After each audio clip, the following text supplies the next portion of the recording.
To a story we've been following on Local News Live. Community efforts are underway to help house one of the only living survivors of the Tulsa Race Massacre. It's the deadly mass killing of Black people in U.S. history. At 111 years old, Viola Fletcher shares a room at an assisted living center. She's never been able to get any reparations. That's why community members started an online effort to ensure she's able to live out the last of her days in comfort. Joining us now is Dion Osborne, a Tulsa journalist. Dion, for years, Miss Fletcher and the other remaining survivor, Miss Leslie Benningfield Randall, have fought to get reparations. They were ultimately denied at the Oklahoma State Supreme Court. Why? Give us a recap. Yes, well, essentially, the Oklahoma State Supreme Court sided with the Tulsa County District Court in deciding that this was not the appropriate venue for them to seek reparations. Essentially, they said it was up to local and state officials on the legislative and executive level to do that.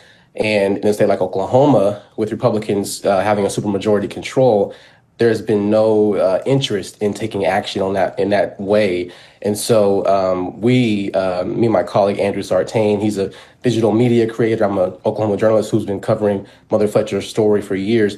We decided to reach out to the family and see what we could do on our own. So when we last spoke with you, Tulsa Mayor Monroe Nichols created the Road to Repair initiative for reparations. Why isn't that enough? Well, the Road to Repair is, historic. It's an historic investment that will be underway for the Greenwood District as a whole, with several programs when it comes to education, housing, support for small businesses. But Mayor Nichols expressed explicitly that in that proposal, the Road to Repair, which will take about a year to raise private funds for this initiative, $105 million, none of the plan includes direct housing or payments for the survivors. And with Mother Fletcher being 111 years old and her younger brother, Uncle Red, passing away in October 23 at 102, we felt like it was imperative for us to do something to see what the world can do to support action now.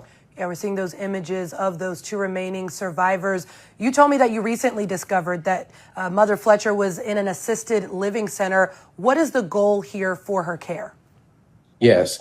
So as I said, me and my colleague, Andrew Sartain, we went out to St. Simeon's Senior Living in Tulsa, where we met up with Ike, Mother Fletcher's grandson and caretaker, where we talked with both of them at length about why she's living there and what she really wants. And it was incredible to just be in the room listening to this centurion speak. Her mind is completely there. She was joking, she was being sarcastic, and she does have skepticism that this will happen. And so we're hoping that the world will really come in to support her and make it happen.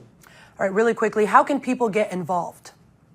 Yes, HomeToInherit.com. That's where they can go to support the campaign. They can donate to the GoFundMe. They can share it on social media. Get in touch with celebrities and athletes and anyone who they feel has the platform, the leverage to really turn this into a reality.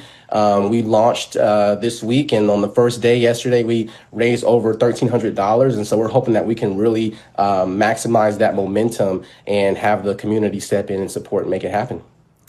A momentous thing there that you guys are doing. Tulsa journalist Dion Osborne, thank you so much for covering this story and always coming on Local News Live, bringing us the latest on this. Thank you for all the work you do.